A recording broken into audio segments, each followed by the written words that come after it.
I am giving you 2-3 minute for copy का वैसे मैं एक्सप्लेन करता हूँ।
चलो देखो, चलो फिर कॉपी कर लेना बचा हुआ। एक बार समझ लो पहले क्या होता है एग्जैक्टली ऑस्मोसिस। ये बायोलॉजिकली भी काफी इंपॉर्टेंट है। ऑस्मोसिस प्रोसेस हमारी बॉडी में भी होता है। इवन जो स्वेटिंग होती है there is a osmosis phenomena. या कुछ वाटर पार्टिकल्स हमारे बॉडी के अंदर से बाहर आते हैं। हम हमारी जो स्किन में there is semi permeable membrane, वो एसपीएम में सेमी परमेबल मेम्ब्रेन मतलब उसमें से कुछ पार्टिकल्स आ सकते हैं बाहर, कुछ पार्टिकल इसे क्रॉस नहीं कर सकते हैं। तो सेमी परमेबल मेम्ब्रेन वो मेम्ब्रेन होती है जिसमें से सोल्यूट पार्टिकल मूव नहीं कर सकते हैं, non volatile solute particle move नहीं कर सकते हैं, but the solvent particle can move through it.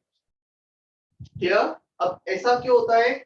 Just semi permeable तो उनमें कुछ होल्स होते हैं, क्लियर, पोरस होती हैं वो। तो ये पोरस का जो साइज होता है वो उतना होता है कि उसमें से सॉल्वेंट क्रॉस कर जाए, और सॉलिड पार्टिकल का साइज उनसे बड़ा होता है, वो भी क्रॉस नहीं कर पाएंगे। Clear? It is a movement of solvent particle from low concentration to high concentration side. एक मिनट, मैंने थोड़ा सा यहाँ पे गलत लिखा है, मुझे थोड़ा चेंज करना है। यदि विद रिस्पेक्ट टू हम बात कर रहे हैं इसका, तो ये हाई कंसंट्रेशन से लो कंसंट्रेशन पे वाटर जाएगा, अपने आप हाई हो जाएगा वॉल्यूम। ठीक है, with respect to solid it is correct, to semi permeable membrane. अच्छा, अब हम ये देखते हैं, सुन लेना, भी कॉपी मत करना, थोड़ा सा चेंज भी करना है मुझे इसमें। Only solvent particles can move through SPM because of its size. जैसा मैंने एक्सप्लेन किया, जो भी साइज है उसके करंट से सॉलिड सॉल्वेंट पार्टिकल मूव करेगा, solid particle can not move through it. यदि हमारे पास कुछ ऐसा सेटअप है, सॉल्यूशन 1 सॉल्यूशन 2, दोनों में ही हमारे पास कुछ सॉलिड पार्टिकल है बट डिफरेंट कंसंट्रेशन। अच्छा, जब हम इन दोनों सॉल्यूशन को कांटेक्ट में लेकर आएंगे C1 C2 को, तो डेफिनेटली उनकी टेंडेंसी होगी कि वो एक दूसरे को इक्विलिब्रियम में लेकर आए। जिसका कंसंट्रेशन कम है वो अपना कंसंट्रेशन बढ़ा ले, और जिसका कंसंट्रेशन ज्यादा है वो अपना कंसंट्रेशन कम कर ले। क्लियर? अब दो ऑप्शन है, let's say C1 greater than C2 है। यदि C1 ग्रेटर देन C2 है, क्लियर, या तो कुछ सॉलिड पार्टिकल यहां से यहां मूव कर जाएं, बट एसपीएम से तो सॉलिड पार्टिकल मूव भी नहीं कर सकते हैं। So we don't have that option कि यहाँ से सॉलिड पार्टिकल यहाँ से हम मूव कर सकते। या कंसंट्रेशन की बात करें तो ये हमारे पास फॉर्मूला है, number of moles of solute upon volume of solution. तो सोल्यूट के मोल्स तो चेंज हो ही नहीं सकते, वो तो उतने ही रहेंगे, they can not move from one end to another end to SPM. अब सॉल्वेंट का वॉल्यूम चेंज हो सकता है, यदि वॉल्यूम तुम बढ़ा दोगे तो ये अपने आप कम हो जाएगा। तो जहां पर कंसंट्रेशन ज्यादा है वहां पे वॉल्यूम बढ़ाना है। यदि वॉल्यूम बढ़ाना है तो हमें नेट मूवमेंट सॉल्वेंट पार्टिकल का यहां से यहां करना पड़ेगा।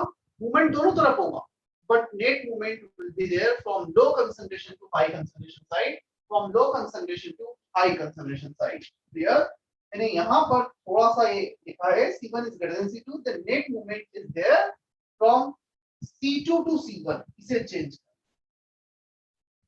net movement is there from C2 to C1 side for solvent particles।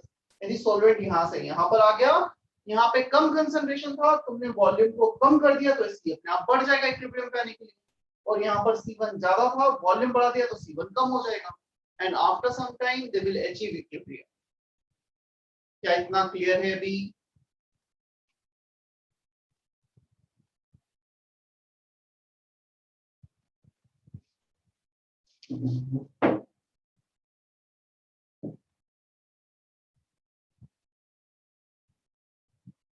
Is that okay? Mansi, Lakshmi, Nikhil? Yes, sir.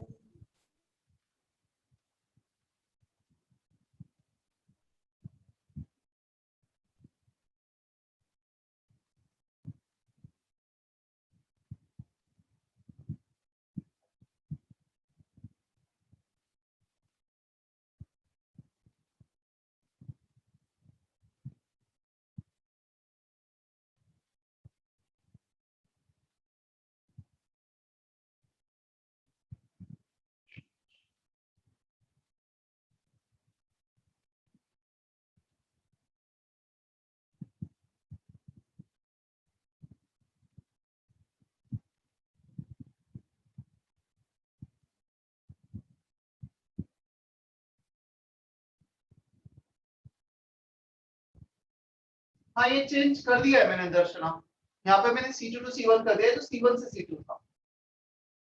जो भी चेंज करना था कर चुका हूं मैं, तुम्हें कॉपी करना है जो भी बोर्ड पे लिखा है। ऊपर सही लिखा था, नीचे सिर्फ C1 C2 कर रहा था, C2 to C1 कर।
ओके,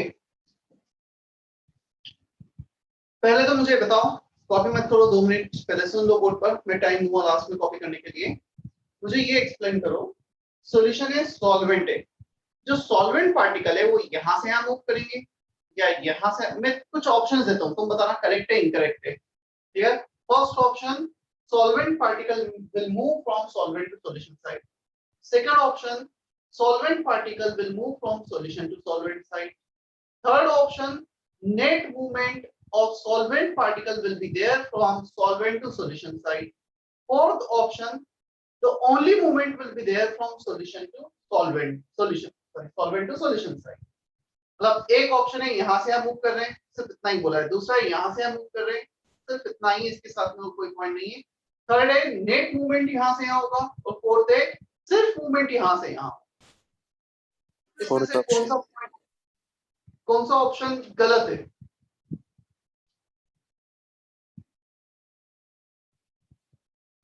इसमें 3 स्टेटमेंट सही है, first 3 statements are correct and the last one is wrong. Movement तो सॉल्वेंट पार्टिकल का दोनों तरफ होगा, यहाँ से यहाँ भी होगा और यहाँ से यहाँ पर भी होगा। The movement will be there from both the side, solution to solvent side as well as solvent to solution side.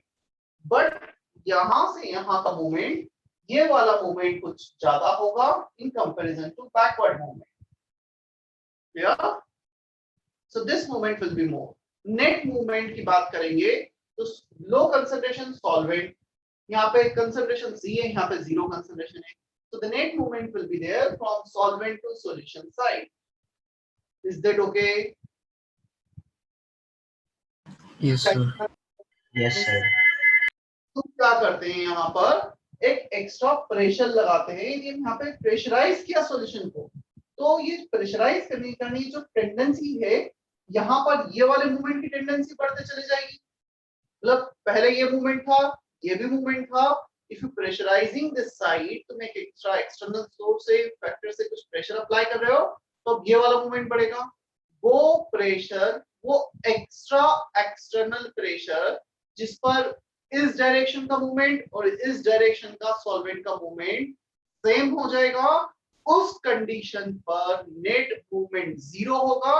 Such kind of extra pressure is called osmotic pressure.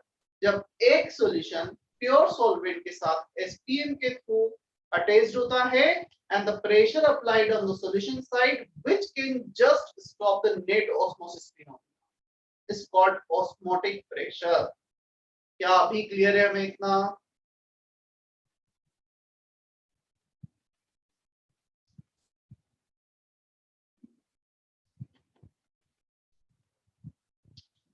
Ashwin, Ajinkya, अंश, क्लियर इतना? Yes, sir. Yes, sir.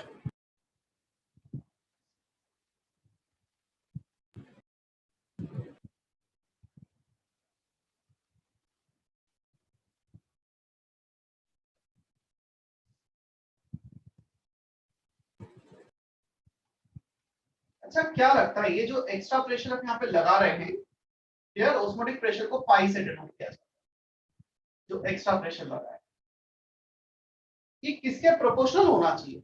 ये concentration ज्यादा होगा तो ज्यादा osmotic pressure होगा या कम होगा? मान लो दोनों तरफ सॉल्वेंट है, लेफ्ट साइड भी सॉल्वेंट, राइट साइड भी सॉल्वेंट है, दोनों तरफ सॉल्वेंट होते हैं हमारे पास, तो डेफिनेटली नेट मूवमेंट होता ही नहीं। क्लियर? यदि नेट मूवमेंट नहीं होगा दोनों तरफ, तो दोनों तरफ solvent, net movement will B zero. अब हमने यहाँ पे कंसंट्रेशन C रखा, तो यहाँ पे कंसंट्रेशन C रखने पर मोल्स ऑफ सॉल्यूट, यहाँ पर जो ऑस्मोटिक प्रेशर है वो कुछ आ जाएगा पिक्चर में, C बढ़ाओगे तो और आ जाएगा। तो osmotic pressure should be proportional to concentration over here.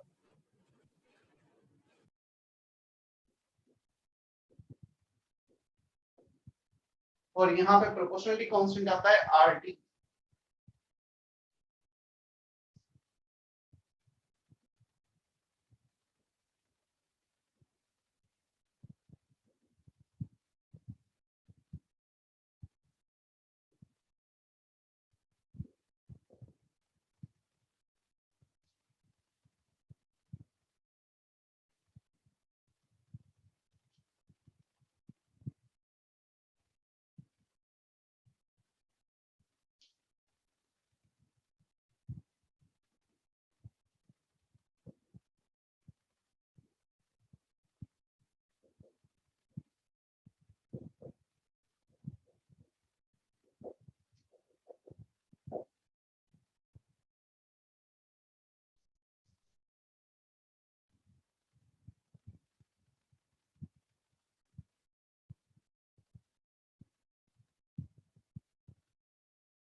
And this equation is similar to PV equal to nRT. Dimensionally same है, डिराइव वहां से नहीं हुई है। PV equal to nRT gases के लिए है, ये सॉल्यूशन सॉलिड पे हम अप्लाई कर रहे हैं।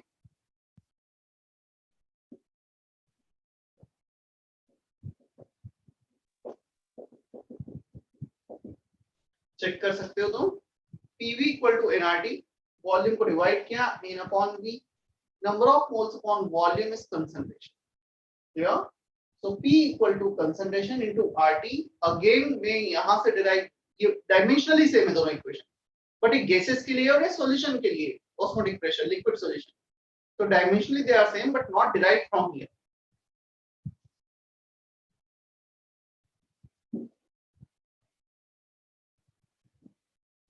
ये एक्सपेरिमेंटली ही डिराइव की गई है। पाई इज प्रोपोर्शनल टू सी, जैसे लास्ट केस में डेल्टा टीबी और डेल्टा टीएफ प्रोपोर्शनल आ रहे थे मोलारिटी के, इस बार ऑस्मोटिक प्रेशर प्रोपोर्शनल आ रहा है मोलारिटी के, दैट इज कंसंट्रेशन मोल पर लीटर।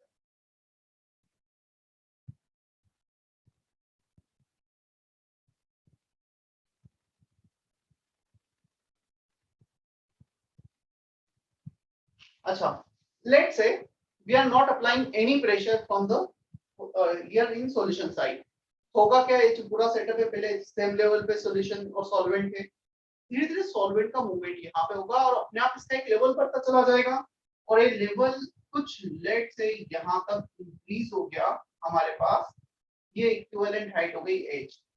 क्या ये हाइट h एक एक्स्ट्रा प्रेशर एक्सर्ट करेगी सॉल्यूशन पर? यहाँ पर यदि सॉल्वेंट पार्टिकल का मूवमेंट हो रहा है, नेट मूवमेंट, धीरे धीरे लेवल बढ़ेगा, यहाँ पे लेट से लेवल इतना है, इन दोनों के लेवल का जो डिफरेंस है दैट इज h, और इस h पर आकर उतना प्रेशर क्रिएट हो गया है कि वो CRT के इक्वल हो गया, वो ऑस्मोटिक प्रेशर के इक्वल हो गया। If this extra height h can create that much pressure to counter the osmosis, to counter the net osmosis phenomena, clear, then it is called equivalent height to osmotic pressure। धीरे धीरे अपने आप यहाँ पे height बढ़ गई, जिसके कारण एक्स्ट्रा प्रेशर पिक्चर में आ गया, और वो एक्स्ट्रा प्रेशर ऑस्मोटिक प्रेशर के इक्वल हो गया। तो वो ऑस्मोटिक प्रेशर को जो इस एक्स्ट्रा हाइट h के कारण आया है, फिर हम इसको बोलेंगे equivalent height to osmotic pressure, और इसे हम लिख सकते हैं h rho g।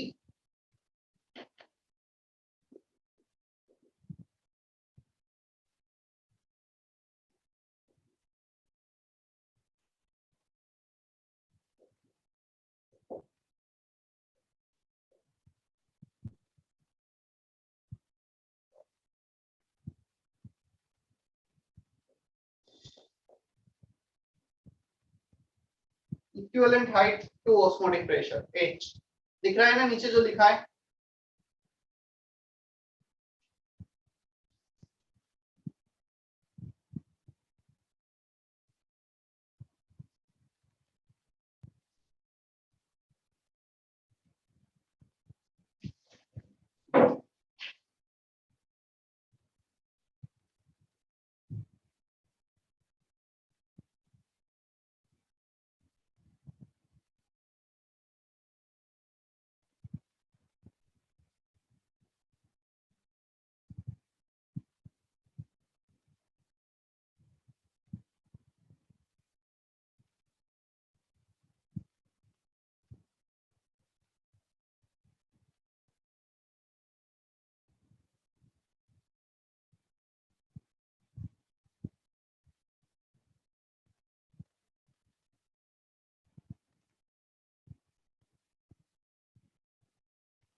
दर्शना समझ में आया तुम्हें? तुमने कुछ मैसेज किया था, is that okay now? Yes sir. Samarth, explain equivalent height again। समर्थ का मैसेज था, sir please explain equivalent height again. देखो हमें बेसिकली हमारे पास इनिशियली दोनों का लेवल सेम था, सॉल्वेंट और सॉल्यूशन साइड। अब सॉल्वेंट का नेट मूवमेंट यहाँ पे हो रहा है, मूवमेंट हो रहा है तो यहाँ पे लिक्विड का अमाउंट बढ़ेगा और हाइट बढ़ते चले जाएगी। अब हाइट यदि बढ़ेगी तो ये हाइट धीरे धीरे बढ़ेगी। क्या हमने फिजिक्स में इतना पढ़ा है, लिक्विड हाइट कॉलम के कारण HROG प्रेशर आता है एक्स्ट्रा, इतना पढ़ा है समर? Yes, sir. तो उतना हाइट बढ़ गया कि ये जो HROG का प्रेशर है ये एग्जैक्टली CRT के इक्वल हो गया, मतलब ऑस्मोटिक प्रेशर के इक्वल हो गया। यदि HROG CRT के इक्वल हो जाएगा, क्या उस पॉइंट ऑफ टाइम पर ऑस्मोसिस रुक जाएगा? हमने एक्स्ट्रा हाँ, प्रेशर लगा को रोकने के लिए, रुक गया। So this is called equivalent height to osmotic pressure. और ये कितना प्रेशर एक्सर्ट कर रहा है? HROG। ऑस्मोटिक प्रेशर कितना है? CRT। दोनों को इक्वेट कर दिया। या yes, sir. Sir atmospheric pressure भी वहाँ पे अप्लाई हो रहा होगा ना? यदि ओपन टू एटमॉस्फेयर है तो दोनों हैं, वो दोनों पे ही लग रहा है, तो वो तो दोनों के लिए इक्वल हो गया। हाँ, तुम्हें कुछ ऐसी इंफॉर्मेशन दे कि यहाँ पे क्लोज है और यहाँ पे ओपन है, तो फिर वो एटमॉस्फेरिक प्रेशर एक्स्ट्रा पिक्चर में आ जाएगा। बट अभी तो मैंने दोनों को ही ओपन रखा है, ठीक है। अच्छा मुझे बताओ, हमने सॉल्यूशन लिया, सॉल्वेंट लिया, यहाँ पे कुछ HROG प्रेशर लगा दिया इस हाइट के कारण, या बाहर से कहीं से लगा दिया ऑस्मोसिस को रोकने के लिए। लेट्स से ऑस्मोटिक प्रेशर है 10 atm, just for example. Clear? What if I am applying pressure more than 10 atm? मैंने 10 की जगह 15 atm लगा दिया यहाँ पर। था यहाँ पे ऑस्मोटिक प्रेशर 10 atm, 10 atm पे ऑस्मोसिस रुक रहा। If I am applying pressure more than 10 atmosphere, if let's say I am applying pressure 15 atmosphere, 20 atmosphere, अब क्या होगा? क्या लगता है? पहले तो सॉल्यूशन के पार्टिकल मूव करने लग जाएंगे सॉल्वेंट साइड में। मैं फोर्स लगा रहा हूँ रोकने के लिए। अब उसे रोकने के लिए जितना फोर्स रिक्वायर्ड था लग गया। Now I am applying extra force, जितना रिक्वायर्ड है उससे भी एक्स्ट्रा लगा दिया। क्या मैं उसे अपोजिट डायरेक्शन में पुश कर दूंगा? Yes, sir. तो यदि अपोजिट डायरेक्शन में उसे पुश कर देंगे तो सॉल्वेंट का जो मूवमेंट है वो सॉल्यूशन से सॉल्वेंट की तरफ जाने लगेगा, from high concentration to low concentration जाने लगेगा, ऑस्मोसिस रिवर्स हो जाएगा। इस फिनोमेना को हम क्या बोलेंगे? Reverse osmosis, RO। क्लियर? इसे रिवर्स ऑस्मोसिस कहा जाएगा, RO कहा जाएगा, जो एक बहुत वेल नोन टर्म है। हमारे घर में भी जो वाटर प्यूरिफायर होता है, मैक्सिमम घर में RO ही होता है वाटर प्यूरिफायर, जो ड्रिंकिंग पर्पस में वाटर यूज करते हैं। रिवर्स ऑस्मोसिस फिनोमेना इसमें यही होता है। तो उसे भी थोड़ा सा एक्सप्लेन कर देता हूँ। जो वाटर टैंक से वाटर आ रहा होता है, जहां से वाटर सप्लाई होता है, उससे जो वाटर आता है वो आता है सॉल्यूशन साइड में, कुछ इंप्योरिटीज होती है। तुम इलेक्ट्रिसिटी की हेल्प से यहाँ पे एक्स्ट्रा प्रेशर लगाते हो और वो इलेक्ट्रिसिटी की हेल्प से जो एक्स्ट्रा प्रेशर लग रहा है वो वाटर सॉल्वेंट को यहाँ पे पुश करता है। यहाँ पे प्योर सॉल्वेंट मतलब प्योर वाटर जो ड्रिंकिंग पर्पस में यूज होता है, इसे हम मतलब ड्रिंकिंग पर्पस में यूज कर लेते हैं। अच्छा, काफी बच्चों ने देखा होगा जो रिवर्स ऑस्मोसिस RO प्यूरिफायर होते हैं उसमें एक आउटलेट भी होता है, हमेशा एक वेस्टेज वाटर का भी आउटलेट होता है। वो वेस्टेज वाटर का आउटलेट होता है यहाँ से। क्यों यहाँ से वेस्टेज वाटर का आउटलेट होता है? ताकि जो इम्प्योरिटीज है यहाँ पे कलेक्ट ना होते जाए और इस SPM को ब्लॉक ना करे। क्लियर? और ये जो प्रेशर है, यदि यहाँ पे धीरे तुम सॉल्वेंट पार्टिकल को यहाँ से मूव करवा रहे हो, सॉलिड पार्टिकल तो कलेक्ट होता चला जाएगा, यहाँ पर कलेक्ट होता जाएगा, तो ऑस्मोटिक प्रेशर जो हमें यहाँ एक्स्ट्रा प्रेशर लगाना पड़ रहा है रिवर्स ऑस्मोसिस के लिए, वो भी बढ़ता चला जाएगा। तो धीरे बढ़ते बढ़ते बढ़ते वो जो हमारी मशीन है वो काम करना बंद कर देगी। तो जब एक आउटलेट हम यहाँ से दे देते हैं तो जो सॉलिड पार्टिकल यहाँ इकट्ठा हो रहा है वो बाहर चला जाता है इम्प्योरिटी के फॉर्म, और इसे हम कभी भी ड्रिंकिंग पर्पस में यूज नहीं करते क्योंकि इसमें तो वो सारी इम्प्योरिटीज।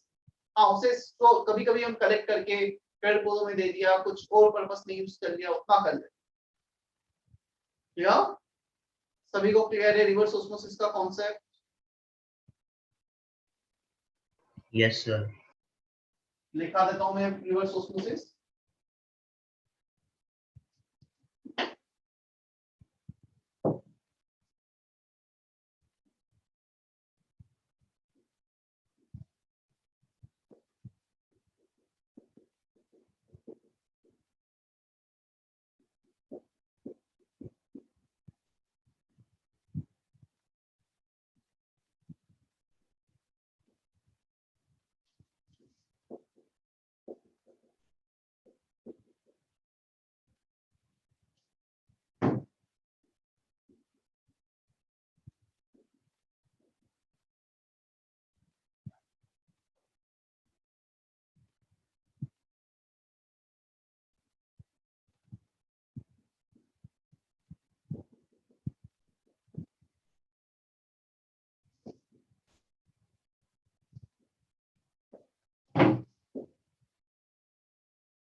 जो एक्सप्लेन किया था आरो वही लिखा है, कॉपी कर लो। It is widely used to purify water and other solvent at domestic level, मतलब घर में जो हम यूज करते हैं, as well as industrial level.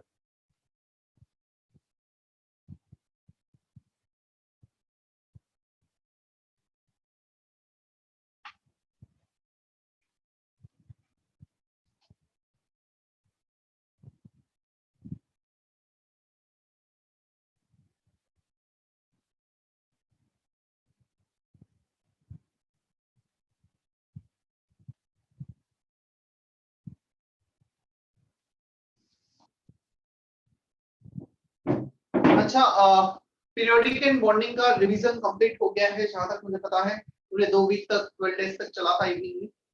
और बेसिक इनऑर्गेनिक का मैंने पहले भी बताया था, अटेंड करना चाहिए, स्पेशली वो बच्चे जिन्होंने 12th में डायरेक्टली ज्वाइन किया है।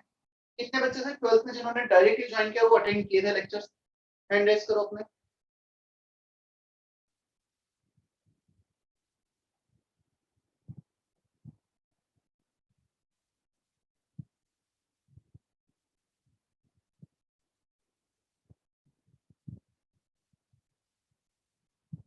चलो, अच्छी बात है, काफी बच्चों ने ज्वाइन किया था।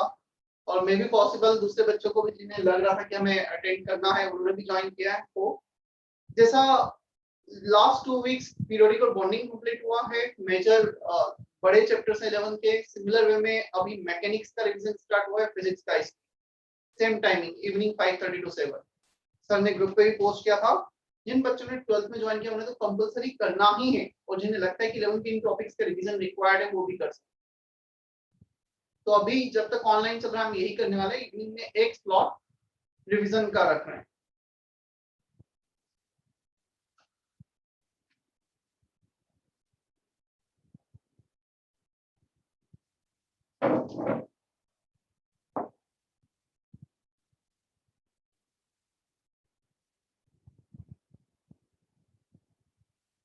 आदित्य, कल तुमने अटेंड किया था क्या रिवीजन इसका, मैकेनिक्स का? Yes sir. ठीक है, क्या हुआ था कल?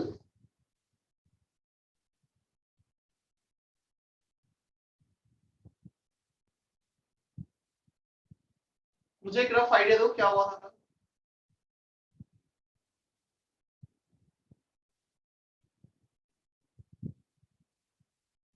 सर हाँ, सर पिछले केस में भी सॉल्वेंट टू सॉल्यूशन ही जा रहा था ना?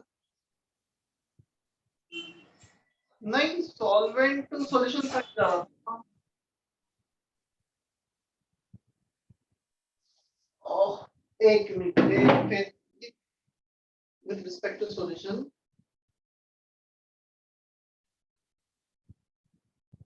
मैंने अगेन थोड़ा सा यहाँ पे ये गलत हुआ है। फ्रॉम सॉल्यूशन टू सॉल्वेंट, ये चेंज करना है ना, मैंने यहाँ पे सही लिखा from high to low concentration, from solution to solvent side, opposite direction.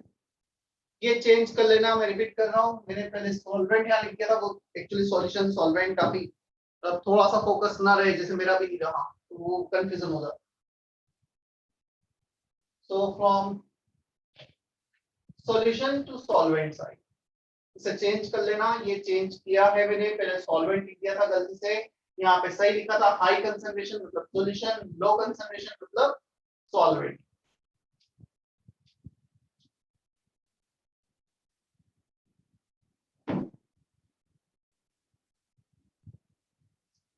तो लक्ष्मी यार, एनएलएम हुआ था, तुमने भी अटेंड किया था ना?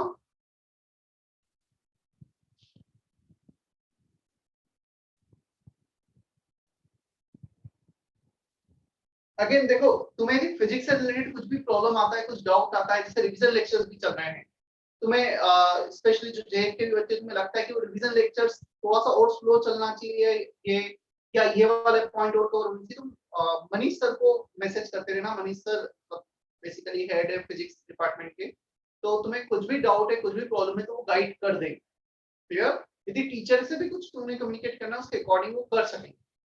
तो कहीं भी फिजिक्स से रिलेटेड तुम्हें आता है तो तुम मनीष सर को मैसेज कर सकते हो ना।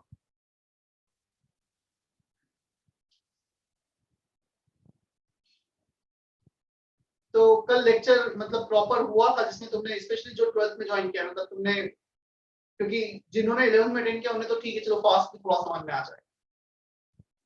नितिन हुआ था ना प्रॉपर, मतलब क्या हुआ था?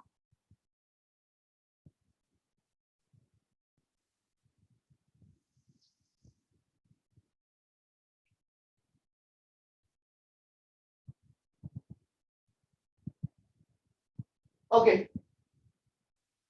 प्रीति बागुल का मैसेज है, क्वेश्चन है sir osmotic pressure does not depends on property of solution. Yes it does not depend on property of solution like viscosity, density and others. It depends only on number of solid particle present per litre of the solution. Clear? कौन सा solid particle है, size उसका ज्यादा है कम है, charge कितना है, मास कितना है, उसका इंडिपेंडेंट है। That depends only on number of solid particles present per liter of the solution. Is that okay, Preeti?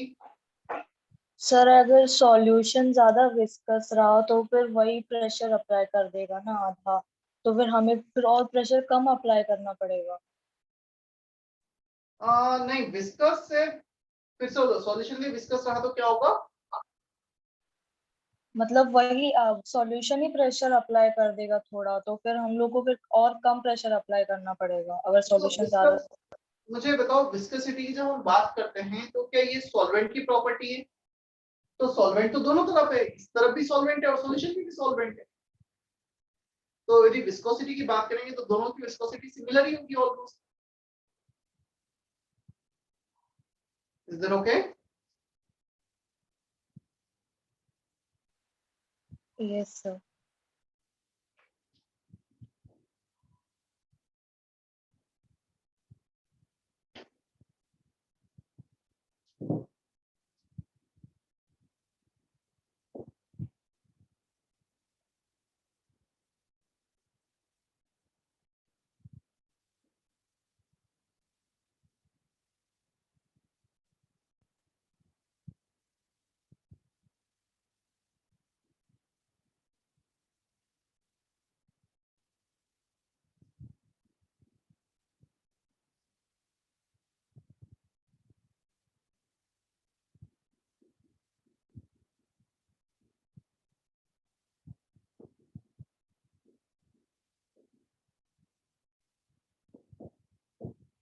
चलो, ये एक ऐसा एग्जांपल एनसीईआरटी पे दे रखा है, शायद हमारे बुक में भी होगा।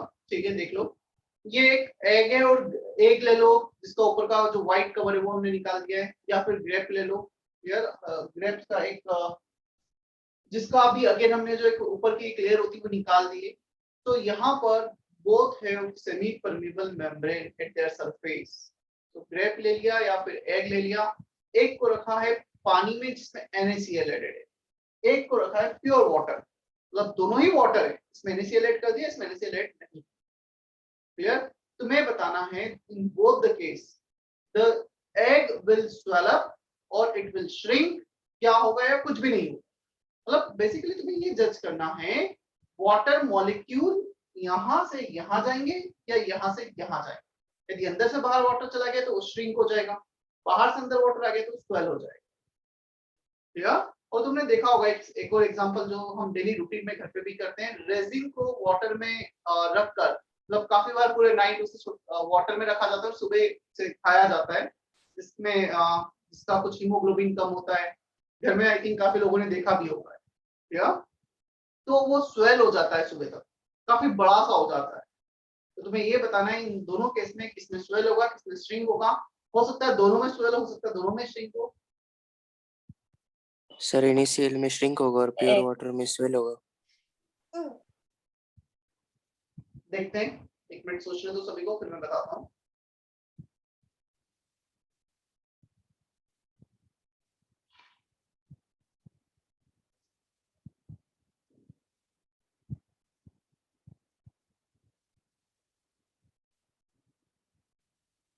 यहाँ पे NaCl है, इसमें भी कुछ NaCl होता है बट उतना कंसंट्रेशन नहीं होता है, इसका यहाँ बाहर दे रखा है, काफी कम होता है। तो लो कंसंट्रेशन, ये हाई कंसंट्रेशन। तो high concentration water molecule will move from low to high concentration.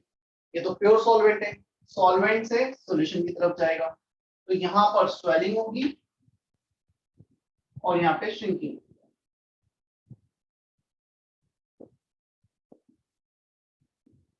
Is that okay? Low concentration is here. Low concentration से high concentration की तरफ water जाएगा. Water यहाँ से यहाँ जाएगा तो shrink हो जाएगा. From low concentration, zero concentration to high concentration to water यहाँ से यहाँ जाएगा तो swell हो जाएगा. चेक करो, कुछ डाउट है तो क्लियर करो. अभिराज, अंकित, is that okay?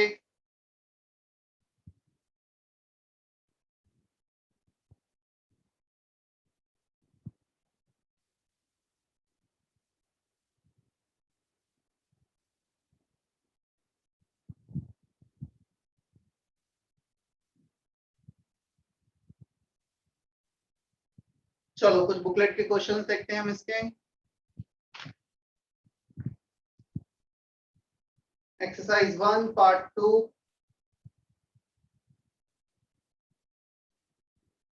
सेक्शन के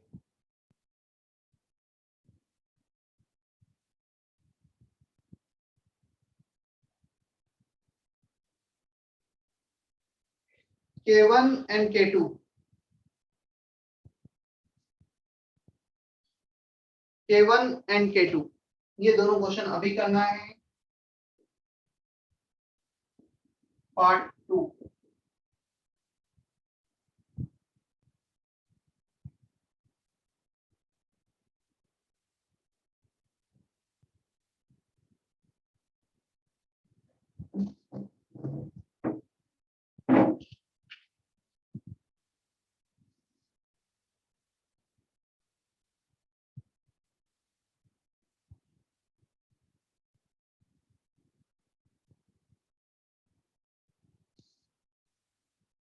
दर्शना क्या लिखा है? श्रीवल का मीनिंग क्या है? कहाँ वर्ड यूज हुआ है?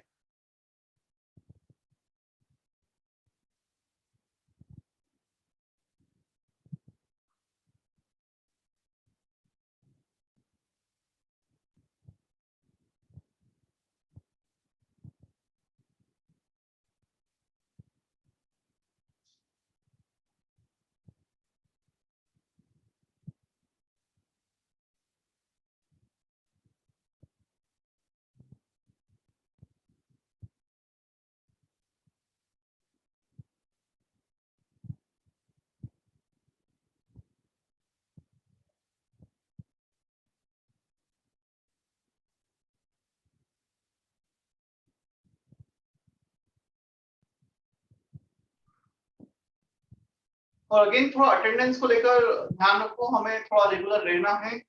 जितने भी कॉम्पिटिटिव एग्जाम है सब अपनी जगह रहे, चाहे 10th का बोर्ड का एग्जाम कैंसिल हो, 12th बोर्ड का एग्जाम कैंसिल हो. मतलब गवर्नमेंट को भी पता है 10th 12th बोर्ड उतने मैटर नहीं करते कैरियर को लेकर. बट एक भी एंट्रेंस एग्जाम कैंसिल नहीं हुआ है लास्ट ईयर से. जेई, नीट, मेंस, एडवांस सब अपनी जगह हो. हाँ ये जरूर हुआ है, थोड़ा सा डिले हुआ है, वो सब कुछ ठीक है, बट एग्जाम कैंसिल नहीं हुआ. एडमिशन उन्हीं के बेसिस पे हुआ है. तो बहुत ज्यादा हमारा करियर मतलब मैटर कर जाता है एंट्रेंस एग्जाम पर. और अच्छी बात है, जैसे पहले भी बताया गया, ऑलरेडी 50% मतलब कंपटीशन कम हो गया. 50% बच्चों ने गिव अप कर दिया है पहले ही कोविड सिचुएशन में. तो हमारे लिए अच्छी बात है. 50% कंपटीशन तो वैसे भी कम हो गया. और तुम जितना, ऐसा नहीं कि हमें सब कुछ समझ में नहीं आ रहा है, तो सब कुछ नहीं आ रहा है, जितना तुम करोगे उतना भी इनफ है. बट करते रहना पड़ेगा लास्ट टाइम.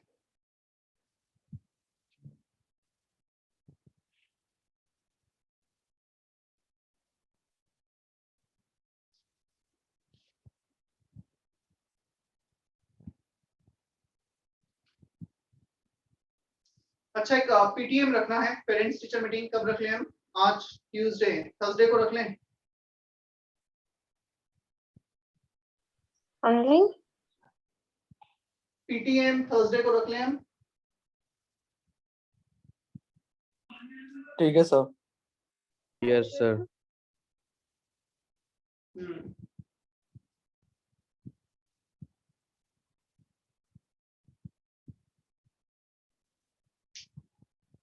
वेदांत का मैसेज, सर हमारा जेई मेंस का फर्स्ट अटेम्प्ट पोस्टपोन होगा. अभी तो इस साल के जेई मेंस के ही पता नहीं, मैं अगले साल का तो क्या बताऊं. कोविड में हमें 2 दिन बाद का भी नहीं पता होता है कि लॉकडाउन होने वाला है, क्या होने वाला है. 5 मार्च को किसने सोचा था कि 5 अप्रैल तक ये कंडीशन होगी. 5 March we had 20,000 cases all over, and 5th April we have more than 1 lakh, और 15th April more than 2 lakh. तो कुछ भी नहीं पता अभी तो कि क्या है. अभी तो अप्रैल का जेई मेंस जो इस साल का है वो एक्सटेंड हुआ है, जिसका नोटिस 2 दिन पहले आया है.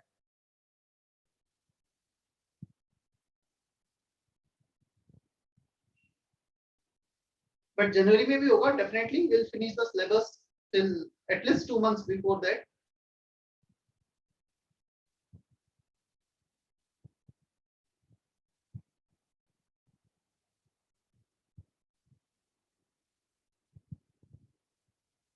अभी बेटर है, सेफ रहो, घर पे रहो, बिल्कुल भी मतलब हमें कहीं भी लेजीनेस लापरवाही नहीं करनी है. कोविड को लेकर इस बार पिछली बार से भी ज्यादा फास्ट फैल रहा है. मैं ये तो नहीं बोलूंगा डेंजर है, बट यस थोड़ा सा फास्ट फैल रहा है.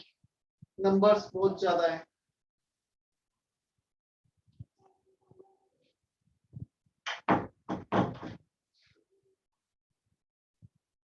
तो ध्यान रखना है हमें. वैसे तुम्हारे एज में जैसे पहले भी डिस्कशन हुआ, बहुत ज्यादा कुछ होना जाना नहीं है, फिर भी वो 10 दिन 12 दिन क्वारंटाइन के खराब हो जाएंगे हमारे. किसको, शायद यज्ञेश को हुआ था ना. यस अभी ठीक है यज्ञेश, तबियत वगैरह सब कुछ? Yes sir. मतलब कितने दिन हो गए? 14 days complete? Yes sir, last fortnight को ही हुआ था. ठीक है. घर में बाकी सब की तबीयत ठीक है, मतलब और भी किसी को हुआ था? सर पूरी फैमिली. अभी सब ठीक है? Yes sir. ठीक है, गुड.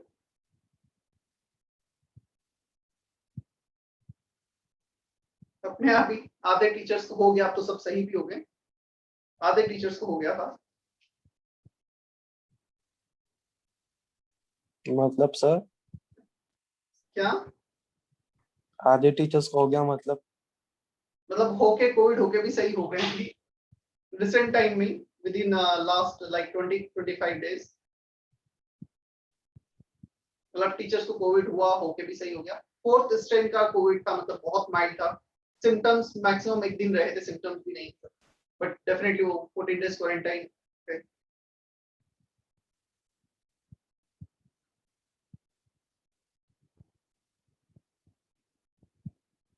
मतलब बीएसबी सर को होके सही हो गया, मनीष सर को होके सही हो गया. बीएसबी सर को तो बहुत मतलब जस्ट बैक पेन था और कुछ भी नहीं था, तो उन्होंने टेस्ट करा लिया, पॉजिटिव आ गया. एक्चुअली डोंट नो कि वो सही में भी पॉजिटिव थे नहीं थे, तो उन्हें तो 1% भी सिम्टम्स नहीं. मनीष सर को बॉडी पेन था 1 दिन, फिर वो सही हो गए. चलो चले हम आगे. दोनों क्वेश्चन सॉल्व कर लिए, बता दूं मैं. यस सर, हो गई. K1, the relationship between osmotic pressure at 273 Kelvin when 10 gram glucose, 10 gram urea and 10 gram of sucrose are dissolved in 250 ml. Osmotic pressure is proportional to concentration. So K1,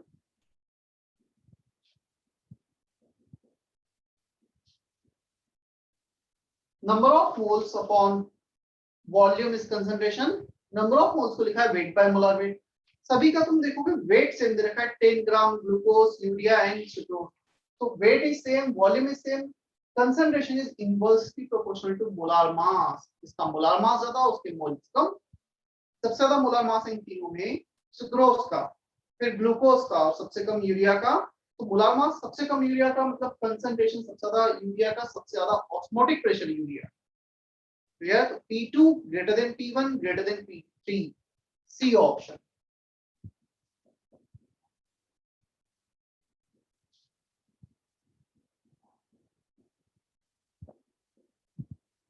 sir Is that okay? K1. Sir hmm.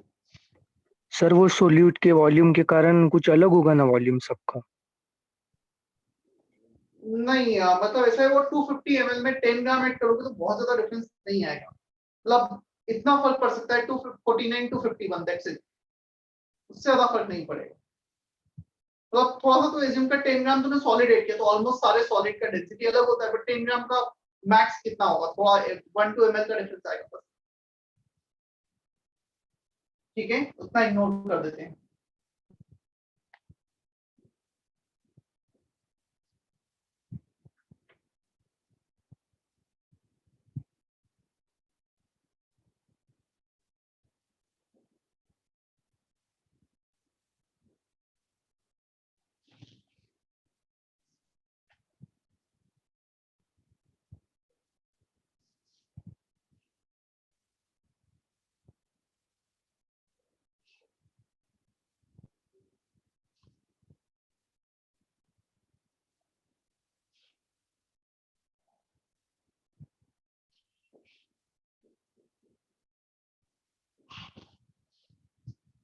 K2 7.4 osmotic pressure at temperature 27 degree Celsius, Kelvin में convert किया, R we need to take 0.0821 always. Clear? ऐसा क्यों करना पड़ रहा है हमें? क्योंकि concentration moles per liter define होता है। यदि moles per liter इसको by default लीटर ले लिया है तो इसको atmosphere और इसको R को 0.0821 लेना compulsory है यहाँ पर इस फॉर्म में। Clear? So 7.4 number of moles of glucose per liter 1 liter, ये हमें कैलकुलेट करना है, R का वैल्यू, T का वैल्यू, N के लिए सॉल्व कर। क्या हो जाएगा अभी K2? Yes, sir.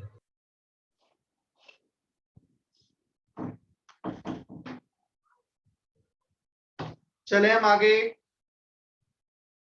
Yes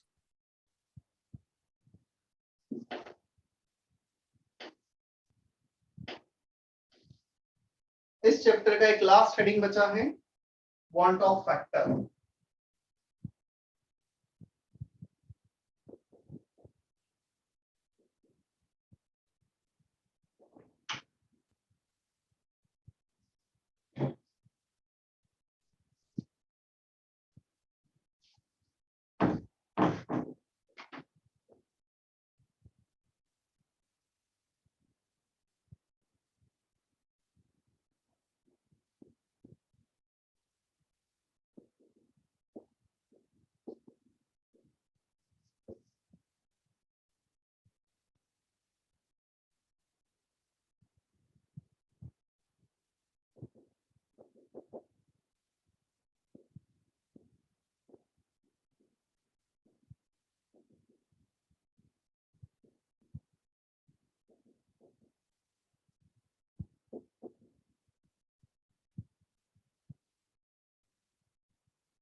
quantum vector ये तब पिक्चर में आता है जब कोई पार्टिकल डिसोसिएट हो रहे हो।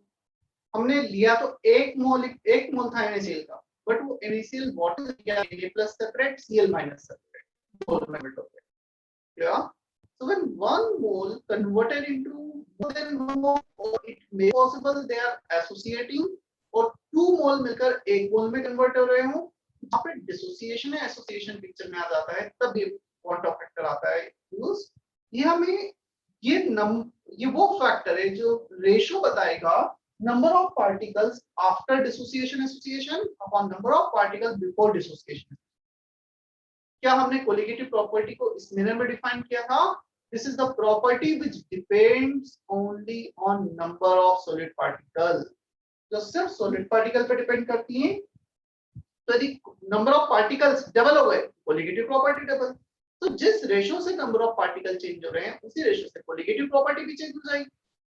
सो experimental, observed, actual, after dissociation association, unexpected, clear, ये सारे टर्म यूज किए जाते हैं जब पार्टिकल डिसोसिएट या एसोसिएट हो गया है फॉर दैट कोलिगेटिव प्रॉपर्टी। यहाँ पे मोल्स आफ्टर डिसोसिएशन, तो colligative property after dissociation, moles before dissociation, colligative property before dissociation. So theoretical, expected, before dissociation association, colligative property. Is that okay? क्या इतना हमें समझ में आता है?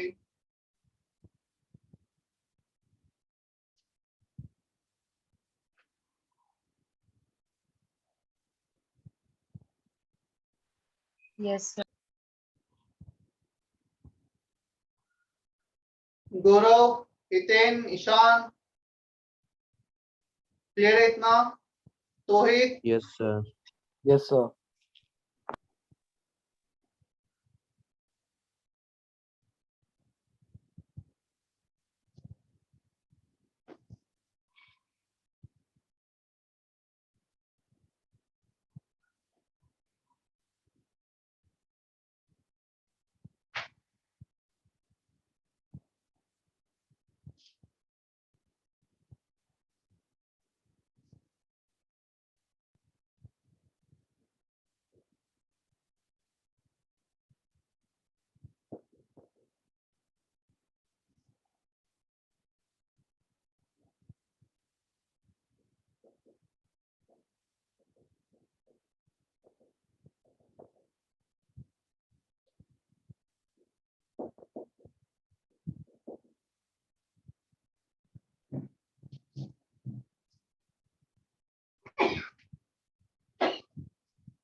चलो वांट ऑफ फैक्टर बताओ, कितना कितना होगा? एक मॉलिक्यूल कितने मॉलिक्यूल में कन्वर्ट होगा NaCl का आफ्टर डिसोसिएशन और बिफोर? 2 इसका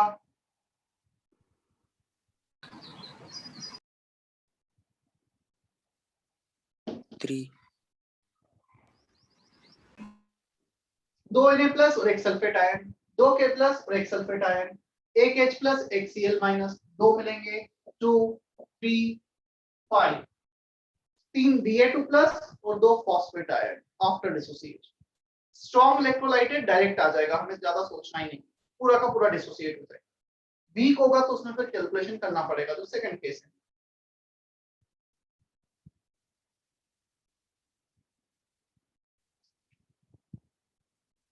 कल मेरा लेक्चर है क्या वैसे? No sir. No, sir. अब नेक्स्ट लेक्चर इस वीक में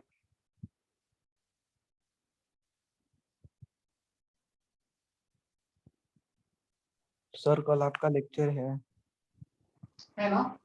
9:45 कल ये चैप्टर भी कंप्लीट हो जाएगा। तब बस ये लास्ट हेडिंग है, बट इस हेडिंग के मुझे कुछ केसेस कराकर फिर एग्जांपल्स कराने हैं बुकलेट के काफी।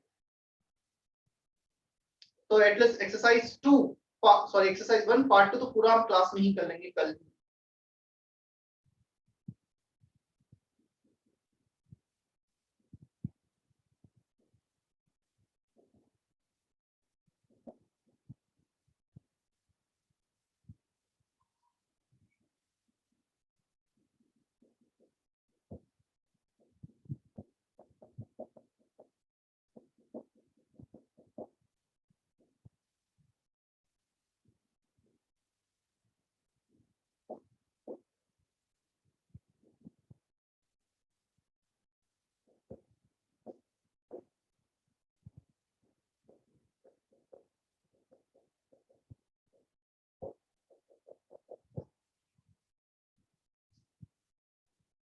एक एग्जांपल ये वीक इलेक्ट्रोलाइट का HCN giving H+ and Cn- equilibrium में होगा। No it will not dissociate up to 100%। Initial mole A ले लो, Y ले लो, A1 ले लो, जो अच्छा लग रहा है, कोई फर्क नहीं पड़ता। ये 1 ले ली, 1 0 0 1 में से अल्फा डिसोसिएट हुआ, अल्फा बना। Moles after dissociation this plus this upon initial. यदि तुम यहाँ पे A लेते तो यहाँ पे हर जगह A आता, ऊपर A कॉमन आता, नीचे A कॉमन आता और कैंसिल हो जाता, इससे फर्क नहीं पड़ता।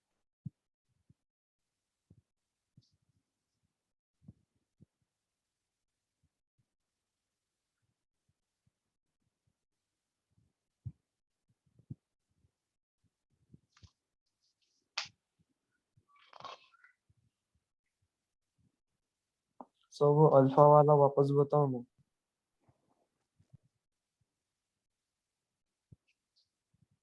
आयोनिक में हमने पढ़ा है 1 मोल 0 मोल 0 मोल। इक्विलिब्रियम पे 1 में से अल्फा डिसोसिएट हुआ, 1 माइनस अल्फा बचा। 1:1:1 अल्फा डिसोसिएट हुआ तो अल्फा बनेगा और अल्फा बनेगा। तो bond of factor moles after dissociation association सभी को ऐड कर दो upon moles before dissociation association. ये तो 0 0 है, ये 1 आ गया। This plus this upon this plus this. Clear है अभी? Yes sir. चलो इतना कॉपी कर लो। आज मैं कुछ होमवर्क नहीं दे रहा हूँ क्योंकि काफी कुछ चीजें हैं जो इस पर बेस्ड है बॉन्ड ऑफ फैक्टर पे, सारी कोलिगेटिव प्रॉपर्टी का कैलकुलेशन वगैरह। तो जितना होमवर्क पहले दिया था उतना कर लेना।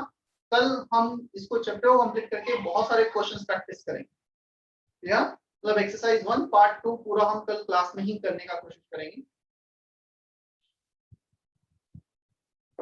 और जितना होमवर्क पहले से दिया है ऑलरेडी उतना कर लेना ना, तो ताकि जो भी डाउट्स नहीं पार्ट 2 के तो वो डिस्कस कर ही लेना, या कहीं और के भी। कहां तक दिया था पार्ट 2 का डाउट होमवर्क वैसे मैंने, यदि मैं बताऊं तो सेक्शन जी। हाँ सेक्शन जी तक तो तुम पूरा कर पाओगे। सेक्शन एच का कुछ पार्ट अभी बचा है, एसोसिएशन वाला, इवन डिसोसिएशन का भी। एक्सरसाइज 2 का भी दिया था। ठीक है, जितना पहले दिया उतना करना, उतना ही डिस्कस करेंगे हम। ठीक है, टाइमिंग आज से थोड़े से चेंज हो गए ना, मतलब 8 o'clock से लेक्चर था, 8 to 9:15, शायद सेकंड लेक्चर 9:45 से था, राइट?